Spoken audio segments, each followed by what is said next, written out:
What's going on, guys? It's Cliffy here, back in as the captain of the Barbados Tridents. Today batting with Misbah-ul-Haq, who currently 25 of 26. So he is going to have to try, he is definitely going to have to get that run rate up and going sooner rather than later. And we're going to have to try and get some runs. A lot of people were saying in the last video, Cliffy, you got to improve on your batting. I think last time around, I did pretty well. I think for the situation we were in, man, that sun is awesome.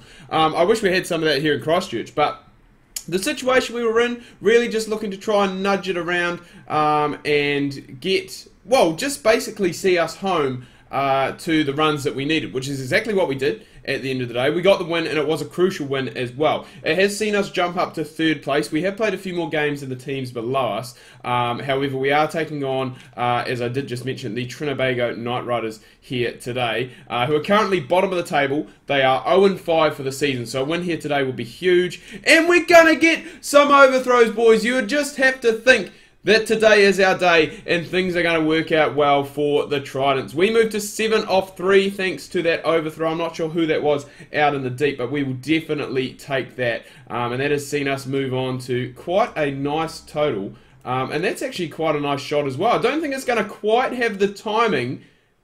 In fact, it is. What an innings this is so far. It's only been 4 balls from the cliff, and already we are 11 off just 4. So we will definitely take that. That is a great over. That's what we needed. Get that impetus back into the side. And just carry on. We've got 4 overs left, 7 wickets left in the bag. So still heaps left in the tank for us to go and look at getting a decent score. I mean, 4 overs left. If we could look around, I don't know, maybe around 11 runs per over here, get about 174, I think would be a fairly decent total as well. Especially with this Trinbago side, they do really lack batting, I would have to say. That is probably the one weakness that they do have in this side, is that they don't have too many batters. I think Bota, Bota's a decent bat, don't get me wrong, but I think he's coming in about number 5 or number 4.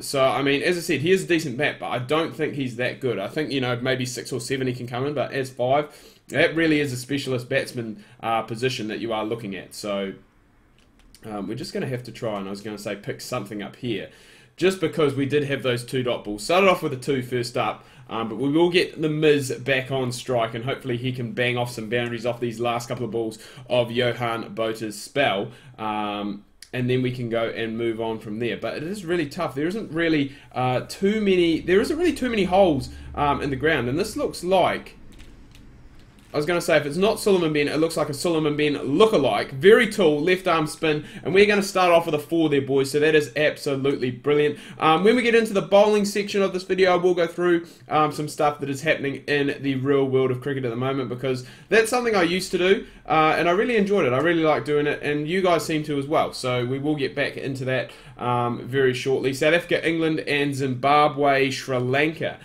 We will talk about the latter of those two actually proving to be a very interesting series. So we will definitely get onto that. We'll nudge that out just for the one. Again, give the Miz some strike. 2.3 overs, so 2.5 overs left to go. We've got 142 on the board at the moment, which I don't think is probably going to be enough. I think we really need to go and get a move on, and that is exactly what the Miz has gone and done. He has gone and moved on to 50, 156 on the board at the moment, so we will definitely take that and we'll nudge that one out. Just keep giving him the strike, I think, because the Miz getting the job done. He's really lifted that strike rate of his as well. We're 20 off 12, so we're not doing terribly by any stretch of the imagination. I think we're doing fairly decent. So, oh my God, don't talk yourself up that you're doing bloody decent, Cliff, and then go and miss a straight one. We've done our job, looking to up the run rate. We go for 20 off 13, which isn't our finest work, but it does bring in Jason Holder for these last few. And man, oh man, whoever was bowling the opening spell has definitely gone and done a number on this Trinbago Knight Riders side. So we still do have Bravo in, who probably is, like their go-to guy. He's probably the last line of defence, it must be said. They are above the current run rate at the moment, which is a concern. However, they are 4 wickets down. And I did say that this Trinbago side did really lack batsmen in that capacity. So I think if we can get rid of Bravo here, then we are going to be in with a very good shout at this victory. We will keep Trinbago they haven't won a game. I was going to say undefeated, but without a win in the tournament, that will essentially, I don't think it would actually knock them out of playoff contention, but it would make it very, very difficult for them to come up. It also does give us a win, takes us into our last round-robin game with confidence. We would have won 4 on the trot after we did have a... Well, I mean, this season is exactly the same as the Pakistan Super League.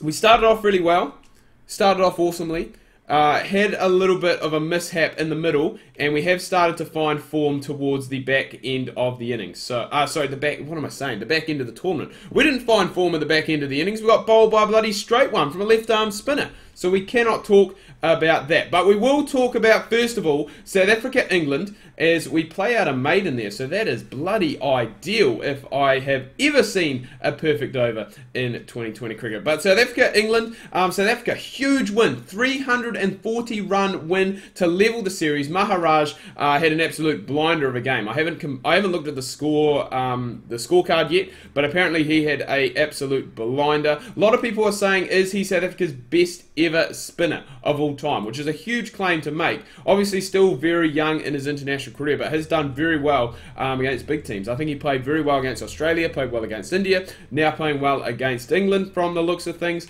So it will be very interesting to see what does happen. That one there has gone through Bravo.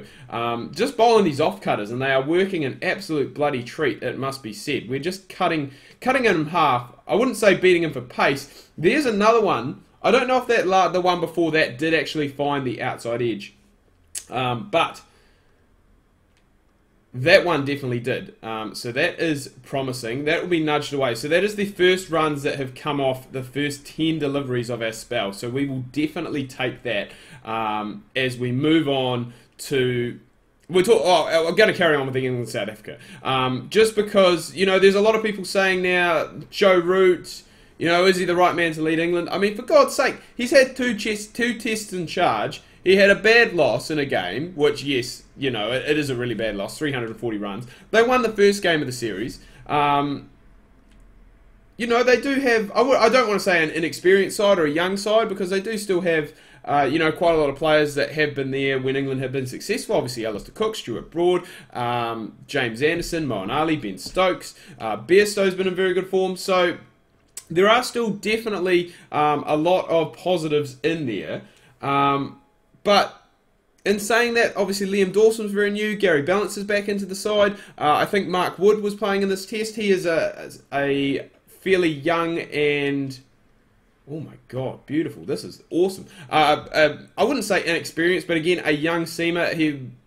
I mean... You can't really ask for too much more than playing alongside James Anderson and Stuart Broad. Probably two of England's best seam swing bowlers of all time. You know, they're definitely up there. So, and look at this field to bloody Badri. I mean, Badri's not that bad of a batter, is he? He's not that bad of a batter at all. And we've just absolutely gone and stacked out the field. It has been changed now.